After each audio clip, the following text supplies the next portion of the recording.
जय महाराष्ट्र. धर्म आमच्या बापाच्या घरचा आहे, आम्ही धर्माचे ठेकेदार म्हणून वागणारे नितेश राणे, गोपीचंद पडळकर, महेश लांडगे या खरात प्रकरणी असेल किंवा अहिल्यानगरमध्ये कीर्तनाच्या नावाखाली चिमुरडीवरती केलेला अत्याचार असेल, या दोन्ही प्रकरणी साधा त्यांनी निषेधही व्यक्त केला नाही. खरं तर मला या व्हिडिओच्या मार्फत या लोकांना सांगायचं आहे की आरोपी परधर्मातला असेल किंवा कुठल्याही धर्मातला असेल, त्याला त्या विकृतीला जात धर्म काही नसतं. ती विकृती आणि तो आरोपी इतकंच काय तर त्याचा संबंध असतो. तुम्ही या खरात प्रकरणी असेल किंवा अहिल्यानगर प्रकरणी असेल, तुम्ही साधं निषेधही व्यक्त केला नाहीत. हीच का तुमची महिलांच्या प्रती संवेदना? इतर वेळेला तर तुम्ही महिलांसाठी मोर्चे काढता, पण यावेळेला मात्र तुम्ही गप्प आहात. खरंच अरे लाज वाटू द्या.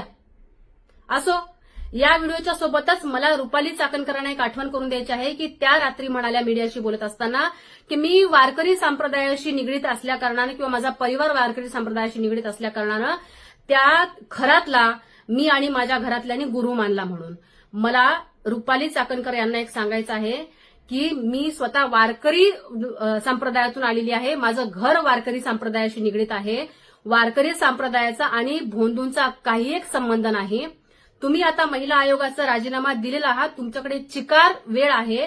जास्त काही नाही, फक्त 2च ग्रंथ वाचा. एक संत ज्ञानेश्वर महाराजांची श्री ज्ञानेश्वरी आणि संत तुकाराम महाराजांची गाथा, इतकंच वाचा.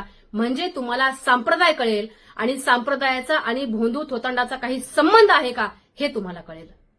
कसं आहे, हे 3 लांडगे, हो लांडगेच म्हणेल मी, हे 3 लांडगे आणि रुपाली ताई स्वतःच्या फायद्यानुसार किंवा स्वतःला हवं तसं तुम्ही धर्माची पुंगी वाजवू नका. तुर्तास इतकंच. जय महाराष्ट्र.